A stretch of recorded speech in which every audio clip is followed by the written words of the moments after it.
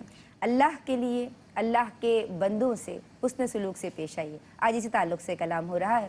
محترمہ ارم ضیاء صاحبہ ہمیں قرآن و حدیث کی روشنی میں حسن سلوک کی اہمیت سمجھا رہی ہیں۔ جی ندا، سرکار علیہ السلام کی بڑی خوبصورت روایت ہے۔ حضرت عبد الرحمن بن عوف رضی اللہ تعالیٰ عنہ فرماتے ہیں کہ نبی کریم صلی اللہ علیہ وسلم نے فرمایا کہ اللہ تعالیٰ فرماتے ہیں کہ میں رب ہوں اور میں رحمان ہوں، اور میں نے قرابت داری کو پیدا کیا، اور میں نے رحمان میں سے ہی رحم کو نکالا۔ تو اب اگر تم جڑو گے تو میں تم سے جڑوں گا، تم توڑو گے تو میں تم کو توڑوں گا۔ پھر اسی طریقے سے حضرت انس بن مالک رضی اللہ تعالیٰ عنہ سے روایت ہے کہ سرکار علیہ السلام نے فرمایا کہ اگر تم چاہتے ہو کہ تمہارے رزق میں اور عمر میں برکت ہو تو اپنے رشتہ داروں کے ساتھ صلہ رحمی کرو۔ سبحان اللہ، بے شک۔ تو سوچو کہ رزق اور عمر میں برکت دے رہی ہے آپ کی صلہ رحمی، آپ کا حسن سلوک، کہ یہ اتنی بڑی چیز ہے۔ اور ہم کیا کرتے ہیں کہ ہمارے پاس ساری تعلیمات موجود ہیں، لیکن شاید ہم اپنے تکبر کو لے کے اتنے بڑے ہو گئے ہیں کہ ہم کسی کے ساتھ میٹھی زبان نہیں بولنا چاہتے، میٹھے لفظ نہیں استعمال کرنا چاہتے۔ اور یہاں ایک بات ضرور کہوں گی، اکثر سنا ہوگا کہ لوگ کہتے ہیں کہ جی ہم تو کڑوے ہیں کیونکہ ہم بہت سچے ہیں۔ ہاں، تو بھائی سچوں کے سچے سے سچا میرے اور آپ کے آقا حضرت محمد مصطفیٰ صلی اللہ علیہ وسلم سے زیادہ سچا کون، اور آپ کی زبان سے شیریں زبان کون؟ بے شک۔ تو یہ تو آج سے یہ کہنا چھوڑ دیجئے کہ آپ اس لیے کڑوے ہیں کہ آپ سچے ہیں، نہیں، آپ اس لیے کڑوے ہیں کہ کہیں نہ کہیں آپ کے دل میں وہ ناراضگیاں چھپی ہوئی ہیں جن کو آپ درگزر نہیں کر پاتے، اچھا، ورنہ آپ کڑوے نہیں ہوتے۔ بے شک، بے شک۔ سچا شخص کڑوا نہیں ہوتا، میں اس بات کو نہیں مانتی۔ ماشاءاللہ، ماشاءاللہ۔ ہمارے نبی صلی اللہ علیہ وسلم سب سے بڑھ کے حسن سلوک فرمانے والے تھے۔ کچھ واقعات اس کس طرح سے سمجھائیں گے؟ سرکار علیہ السلام کی تو ساری زندگی ہی، کوئی پہلو اٹھا لو بچپن سے لے کے پردہ فرمانے تک، تو تمہیں سوائے حسن سلوک کے کچھ دکھے گا ہی نہیں۔ جب بھی میں کبھی آپ کا ایک قصہ پڑھتی ہوں تو مجھے اس وقت بہت لرزہ میرے اوپر طاری ہو جاتا ہے کہ جب ایک صحابی آپ کے پاس تشریف لائے اور انہوں نے کہا یا رسول اللہ صلی اللہ علیہ وسلم میرا بچہ کھو گیا ہے، مل نہیں رہا، اور وہ بہت تڑپ رہے تھے، تو ایک دوسرے صحابی نے کہا کہ میں نے وہاں اس بچے کو کھیلتے ہوئے دیکھا ہے۔ تو جب وہ اٹھنے لگا تو سرکار علیہ السلام نے اسے کہا کہ سنو، جب وہاں جا رہے ہو تو اپنے بیٹے کو بیٹا کہہ کے نہیں بلانا، نام سے پکارنا۔ تو اس نے کہا یا رسول اللہ یہ کیسے؟ اب دیکھو وہاں جو بچے موجود ہیں وہ سرکار علیہ السلام کو اس وقت دیکھ نہیں رہے، لیکن آپ کا دل کیونکہ اس قدر نیکی، بھلائی، محبت، اپنائیت سے بھرا ہوا ہے کہ آپ نے کہا کیا پتا وہ کچھ یتیم بچوں کے ساتھ کھیل رہا ہو، کہ تم اسے بیٹا کہہ کے پکارو گے تو وہ اپنے والد کو یاد کریں گے، تو تم اس کا نام لے کے پکارنا، اور جتنا پیار کرنا اور گھر جا کے کرنا۔ خیبر کے موقع پہ دیکھو کہ ایک یہودی عورت کھانا کرتی ہے اور زہر ملا دیتی ہے، اور اللہ کے حکم سے آپ کو خبر ہو جاتی ہے، آپ وہ کھانا نہیں کھاتے، جب اسے پکڑا جاتا ہے، بلایا جاتا ہے، آپ کہتے تو کہتی ہے کہ آپ نے میری قوم کے ساتھ بہت برا کیا، میں نے یہ زہر اس لیے ملایا ہے کہ اگر آپ اللہ کے سچے نبی ہیں تو آپ بچ جائیں گے، اور اگر نہیں ہیں تو میری قوم کو آپ سے آزادی مل جائے گی۔ آپ نے اسے معاف فرما دیا۔ اسی طریقے سے ایک یہودی خیبر کے ہی موقع پہ جب مسلمان ہو گیا تو اس نے کہا میں اپنے آقا کی بکریاں چلاتا تھا، وہ ساری بکریاں میرے ساتھ ہیں۔ آج کے زمانے کا کوئی حکمران ہو تو بولے اتنا ریوڑ ہے اس کو رکھ لو۔ آپ نے کہا کہ ان بکریوں کا منہ تم قلعے کی طرف کر کے ہانک دو، تاکہ یہ اپنے مالک تک پہنچ جائیں. صحیح. تو دیکھو کتنے سچے میرے آقا و مولا حضرت سبحان محمد اللہ. مصطفیٰ صلی اللہ سبحان علیہ اللہ. وسلم کہ وہ ایک بکری بھی رکھنا گوارا نہیں کی. صحیح. تو یہ حسن سلوک ہے. اور آپ کی تو پوری زندگی آپ کی ازواج کے ساتھ، آپ کی اپنی اولاد کے ساتھ، آپ کے اصحاب کے ساتھ، حسنین کریمین کے ساتھ سبحان کہ جو جنت کے شہزادے ہیں، اور پھر پوری امت کے ساتھ کہ جاتے جاتے بھی پہلے اللہ تعالیٰ سے یہ وعدہ لے رہے ہیں کہ میرے بعد میری امت کا کیا ہوگا. اور جب حضرت جبرائیل علیہ السلام واپس آتے ہیں کہ اللہ رب العزت فرما رہے ہیں کہ ہم آپ کی امت کا خیال رکھیں گے، تو پھر لبیک کہہ رہے ہیں. تو سوچو کہ ہم تو ساری زندگی ہر لمحہ ہی آپ کے حسن سلوک کی کھا رہے ہیں کہ جو آپ ہمارے لیے کر گئے. تو جس امت کو دیکھا بھی نہیں کہ جو آنے والی ہے، تو اس کے لیے بھی اللہ سے وعدہ لے کے جا رہے ہیں کہ ان کو کوئی تکلیف نہ پہنچے. سبحان اللہ. سبحان اللہ. اچھا، ہمارے حسن سلوک کے حقدار اگر میں اور میرے ناظرین بالترتیب جاننا چاہیں تو ترتیب کے حساب سے ذرا سمجھائیے کون ہے حقدار ہمارے حسن سلوک کے؟ دیکھو ہمارے حسن سلوک کے سب سے زیادہ، ایک تو ہم نے اللہ اور سرکار علیہ السلام کا ذکر کر لیا. اگر ہم دنیاوی طور پہ بات کریں تو ہمارے حسن سلوک کے سب سے زیادہ جو حقدار ہیں وہ ہمارے ماں باپ ہیں. بے شک. کیونکہ ہمارے ماں باپ نے کہتے ہیں نا اپنا خون پلا کے ہم کو پالا، بڑا کیا، ہماری بہترین تربیت کی، ہمیں اس قابل بنایا کہ ہم اس دنیا میں سر اٹھا کے جی سکتے ہیں. پھر آپ کے ماں باپ کے بعد آپ کے جو قریبی رشتہ دار ہیں، جو آپ کے ماں باپ کے رشتے میں جڑے ہوئے ہیں، ظاہر ہے وہ آپ کے حسن سلوک کے حقدار ہیں. پھر آپ کے وہ پڑوسی جو آپ سے بہت نزدیک رہتے ہیں. پڑوسیوں کے بھی تو 3 حقوق ہیں نا، کہ اگر وہ آپ کا رشتہ دار بھی ہے اور پڑوسی بھی ہے اور مسلمان بھی ہے تو 3 حقوق ہو گئے. اگر وہ رشتہ دار ہے اور پڑوسی ہے تو 2 حقوق ہو گئے. اور اگر پڑوسی ہے اور مسلمان نہیں ہے تو اس کا 1 حق ہو گیا. تو وہ آپ کا حسن سلوک کا حقدار ہے. کیونکہ زکوٰۃ کا بھی تو دیکھو جس طریقے سے ہے نا کہ وَالْأَقْرَبَىٰ وَالْمَسَاكِينَ، مطلب اسی طریقے سے. لیکن یہ جو بول چال ہے، یہ جو آپ کا اخلاق ہے، اس کے سب سے زیادہ حقدار آپ کے والدین اور وہ بزرگ ہستیاں ہیں جو آپ کے ماں باپ سے جڑی ہوئی. یہاں تک کہ جب آپ کے ماں باپ اس دنیا سے چلے جائیں تو ان کے دوستوں سے، رشتہ داروں سے ملنا ان کے لیے صدقہ جاریہ بن جاتا ہے کہ وہ آپ کے حسن سلوک کے حقدار بن جاتے ہیں آپ کے ماں باپ کے جانے کے بعد. اور میں سمجھتی ہوں آپ کی اولاد بہت زیادہ حقدار ہے آپ کے حسن سلوک کی، کیونکہ وہ آپ کا آنے والا کل ہے. آپ اس کو جس میٹھے چمچے سے کھلائیں گے نا، کل وہی میٹھا چمچہ وہ آپ کے منہ میں ضرور ڈالے گی. اور جو کڑوی بات آپ اس کے دل و دماغ میں آج ڈال دیں گے، وہی کڑوی بات وہ آپ کو ضرور لوٹائے گی. تو اپنی اولاد سے خاص کر حسن سلوک کریں. ہم مائیں ہیں، ہم کو غصہ آ جاتا ہے، اور میں کم سے کم اس بات کے اوپر اکثر نادم ہوتی ہوں، کیونکہ ہم شاید اولاد ہمیں اتنی عزیز ہوتی ہے کہ ہم ساری دنیا کا غصہ اپنی اولاد پہ نکال دیتے ہیں. لیکن ہم کو یہ سوچنا چاہیے کہ ہمیں یہ نہیں کرنا چاہیے، کیونکہ وہ ننھے پھول ہوتے ہیں، بڑے نازک ہوتے ہیں، ان کی آبیاری کرنی ہے، ان سے محبت کرنی ہے. تو ماں باپ کے بعد ان کے رشتہ دار، آپ کے بھائی بہن، آپ کے پڑوسی، پھر آپ کے عزیز و اقارب اور آپ کی اولاد جو آپ کے حسن سلوک کی. اور پھر تو میں کہتی ہوں کہ جو اللہ کا بندہ آپ کے پاس آیا ہے کہ اگر کسی آپ فقیر کو کچھ خیرات بھی دے رہے ہیں تو وہ اس قدر خندہ پیشانی سے دیجئے، کیونکہ آپ ہمیشہ یہ سوچیے کہ آپ اس کو جو پیش کر رہے ہیں در حقیقت وہ اس کو پیش نہیں کر رہے، وہ آپ کس کو دے رہے ہیں اور اس کا بدلہ آپ کو کون دے گا. تو اس سے بھی حسن سلوک سے پیش آئیے. سبحان اللہ. سلامت رہیے، آباد رہیے. ماشاء اللہ، میں شکر گزار ہوں آپ کی، اور بہت اچھے عنوان پہ بہت سیر حاصل گفتگو آپ کی جانب سے رہی ہے. ہم شکر گزار ہیں محترمہ شمائلہ ناصر آپ کی آواز میں ایک خوبصورت کلام میں چاہوں گی کہ شامل کیا جائے، لیکن ان جملوں کے ساتھ کہ جناب مومن کے میزان میں اچھے اعمال سے زیادہ وزنی اور بھاری کوئی شے نہیں ہے. کوشش کیجئے اپنے والدین سے، اولاد سے، بڑوں سے، اساتذہ سے اور قرابت داروں سے، رشتہ داروں سے، غریبوں سے، یتیموں سے حسن سلوک کے ساتھ پیش آئیں. اور ایک بہت اچھی سی بات یہ ہے کہ بڑائی جو ہے، بڑا پن جو ہے وہ اچھے برتاؤ ہیں، اچھے اخلاق ہے، اچھا رویہ ہے، ملنساری ہے، خوش مزاجی ہے. کوشش کیجئے کہ قرآن کا جو درمیانی لفظ ہے وَلْيَتَلَطَّفْ، یہ موٹا کر کے لکھا ہوا ہوتا ہے. کیوں لکھا ہوا ہوتا ہے؟ اس کا مطلب ہے نرمی سے پیش آنا. اپنے مزاج میں نرمی لے آئیے. جس میں زیادہ نرمی ہوگی وہ اللہ تبارک و تعالیٰ کے یہاں زیادہ قابل قدر ہوگا اور اللہ تبارک و تعالیٰ کے یہاں مقبول بارگاہ ہوگا. آج کے پروگرام سے اجازت چاہوں گی اس بات کے ساتھ کہ اللہ تبارک و تعالیٰ آپ سب کو سلامت رکھے, خوشیاں بانٹیے, خوشیاں پھیلائیے اور ہر ایک سے حسن سلوک کے ساتھ پیش آئیے. فی امان اللہ. السلام علیکم ورحمۃ اللہ. کچھ نہیں مانگتا,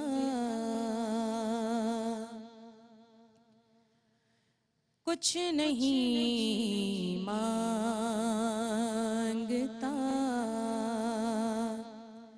شاہوں سے یہ شیدا تیرا, اس کی دولت ہے فقط نقش کف پا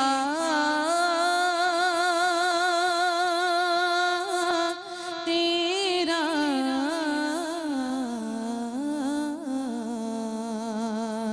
کچھ نہیں مانگتا. پورے قد سے جو کھڑا ہوں تو یہ ان کا ہے کرم.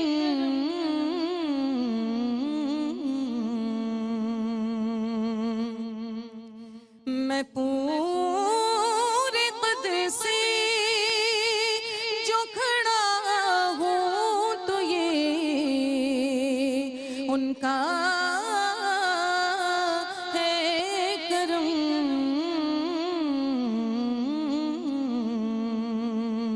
مجھ کو جھکنے نہیں دیتا ہے سہارا تیرا,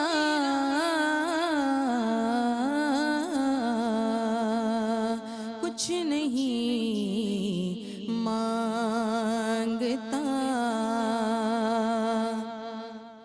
اور لوگ کہتے ہیں کہ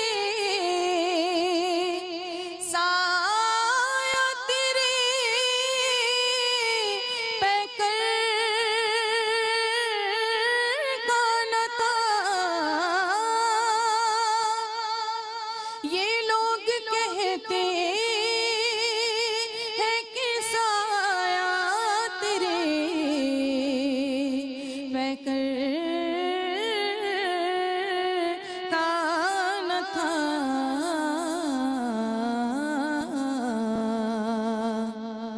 پر میں